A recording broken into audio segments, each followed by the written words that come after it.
where the worst is generally vrai. So I would first and foremost to express my deepest sympathy for the Lebanese people who have clearly for a long time been hostage from a conflict that they don't deserve and which is far beyond them. We all know the tragic situation on recent months. You have been explaining it, I will not repeat it. 60,000 Israeli inhabitants forced to leave their homes since October. Now 200,000 Lebanese on the roads, forced to flee the fighting. While their houses are being systematically destroyed, they will not have anywhere to come back. I'm not going to play the game of blaming one more than the other, but what I know is three things. First, escalation won't solve anything because war doesn't solve anything. Second, what's happening in southern Lebanon cannot be separated from what is happening in Gaza. One thing influences the other.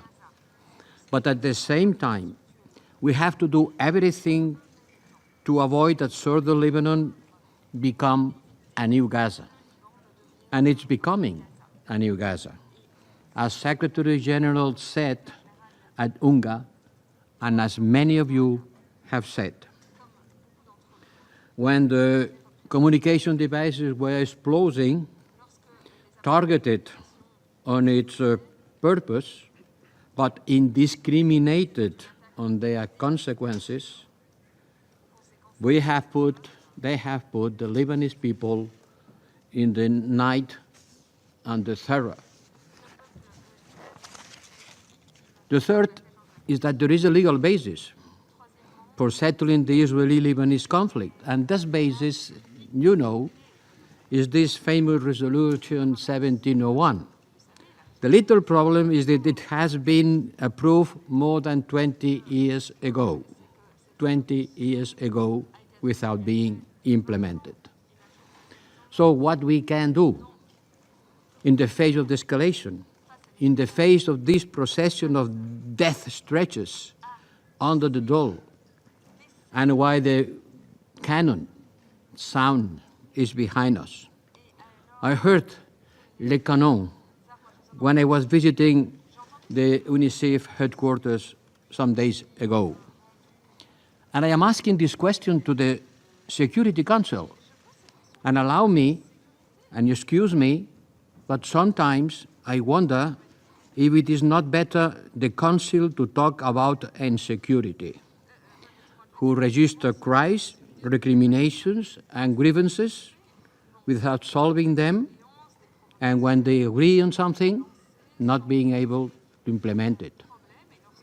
What a tragedy.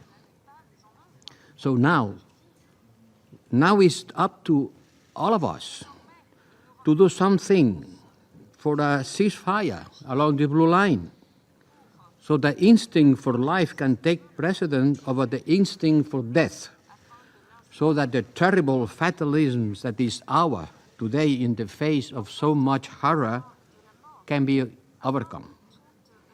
Before coming here, I had the opportunity to speak with the families of Israeli hostages held by Hamas, still almost 1 year. So I know how this tragic situation is affecting everyone, Palestinians, Israelis, and now Lebanese. And I saw some days ago in the Rafah border, by the way, closed.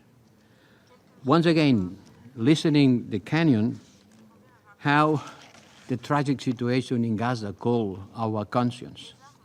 So please, let's try to call unanimously for the suspension of hostilities along the blue line and the implementation of this famous resolution 1701. What else can we do? At least let's agree on that and try to make it implemented. Let's call for restraint to avoid the trap of fatality, the one that would have us believe that there is nothing to be done. yes, something has to be done. That's the only thing I can do. But naming things is essential. You have to put a name to the things, because refusing to name things only adds to the world's tragedy. Thank you. I thank His Excellency Mr. Borrell Fontelles for his statement.